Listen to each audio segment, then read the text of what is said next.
পশ্চিমবাংলার শুভেন্দু অধিকারী আপনারা জানেন যেই তার বিরুদ্ধে অভিযোগ বিজেপি, ইডি, সিবিআই এইসব ভয় দেখালেন, তিনি সারেন্ডার করলেন, তিনি বিরোধী দলের নেতা হয়ে গেলেন।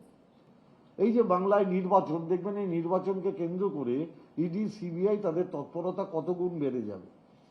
অর্থাৎ ইডি, সিবিআই, ধ্যানেশ কুমার, জ্ঞানেশ কুমার, যাই হোক আর কি, সমস্ত সরকারি যে প্রতিষ্ঠানগুলো ছিল, সম্মানজনক প্রতিষ্ঠানগুলো ছিল, সেই সমস্ত সরকারি প্রতিষ্ঠানগুলোকে, যাদের একটি সম্মান ছিল, সেই সম্মানকে ধূলিসাৎ করে একটা হিটলারি কায়দায় ভারতবর্ষ পরিচালনা করবার একটা প্রয়াস চলছে। জয়দেব খার জয়নিংটা হচ্ছে তার একটা নতুন সংকলন।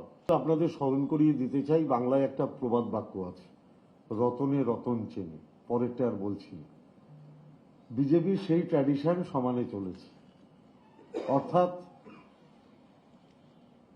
ইডি, সিবিআইকে ব্যবহার করো বিরোধীদের বিরুদ্ধে এবং তাদের ভয় দেখাও, এবং তারা ভয় পেয়ে যদি সারেন্ডার করে তাদের বিজেপিতে নিয়ে এসে তাদের সম্মান দাও। এরকম অজস্র উদাহরণ ভারতবর্ষের রাজনীতিতে ছড়িয়ে ছিটিয়ে আছে।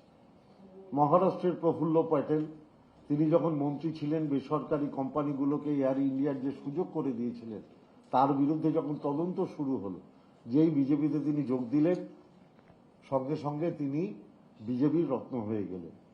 হেমন্ত বিশ্ব শর্মা, তার বিরুদ্ধে আর্থিক দুর্নীতির কেলেঙ্কারি ছিল, যেই তিনি বিজেপিতে যোগ দিলেন, তিনি মুখ্যমন্ত্রী হয়ে গেলেন।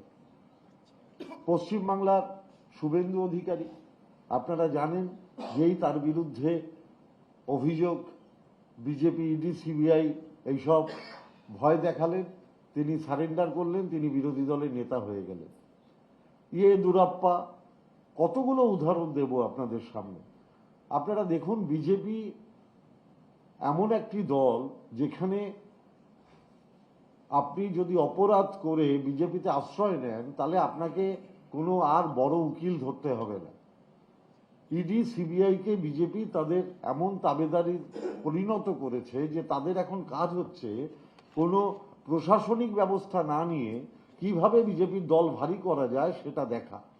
আপনি কল্পনা করতে পারেন 2014 সালের পর থেকে বিভৎসভাবে সিবিআই এর কেস বেড়ে গেছে, যার 95% হচ্ছে বিরোধী দলের নেতাদের বিরুদ্ধে কিংবা বিরোধী দলের বিরুদ্ধে, এবং সবচেয়ে দুর্ভাগ্যজনক হচ্ছে মাত্র 0.42% তার ফয়সালা হয়েছে। আপনারা দেখুন, আপনি হেমন্ত সোরেন বলুন, অরবিন্দ কেজরিওয়াল বলুন, দেখুন তারা প্রত্যেকে আলটিমেটলি নিঃশর্তভাবে ছাড়া পেয়েছে, অথচ নির্বাচনের আগে তাদের প্রত্যেককে গ্রেপ্তার করে তাদের একটা ভয়ের পরিবেশ তৈরি করা শুরু হয়েছে। এই যে বাংলায় নির্বাচন, দেখবেন এই নির্বাচনকে কেন্দ্র করে ইডি, সিবিআই তাদের তৎপরতা কত গুণ বেড়ে যাবে। অর্থাৎ ইডি, সিবিআই, ধ্যানেশ কুমার, জ্ঞানেশ কুমার, যাই হোক আর কি, সমস্ত সরকারি যে প্রতিষ্ঠানগুলো ছিল, সম্মানজনক প্রতিষ্ঠানগুলো ছিল, সেই সমস্ত সরকারি প্রতিষ্ঠানগুলোকে, যাদের একটি সম্মান ছিল, সেই সম্মানকে ধূলিসাৎ করে একটা হিটলারি কায়দায় ভারতবর্ষ পরিচালনা করবার একটা প্রয়াস চলছে। জয়দেব খার জয়নিংটা হচ্ছে তার একটা নতুন সংকলন। অর্থাৎ যারা এতদিন কয়লা চোর এইসব বলে দুর্নীতি নিয়ে তোপ দাগছিল, আজকে সারা বাংলার মানুষ দেখতে পেল যে সবচেয়ে বড় কয়লা মাফিয়া, তাকে বিজেপি তার পার্মানেন্ট সদস্য পদ দিয়েছে।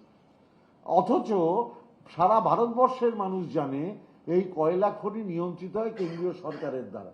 অর্থাৎ কেন্দ্রীয় সরকারের সাহায্য না থাকলে কেউ কয়লা নিয়ে মাফিয়াগিরি করতে পারে না, এবং একজন মাফিয়া যখন বিজেপিতে জয়েন করে তখন বুঝে নিতে হয় যে বিজেপির সাথে এই কয়লা মাফিয়াদের যোগাযোগ আছে।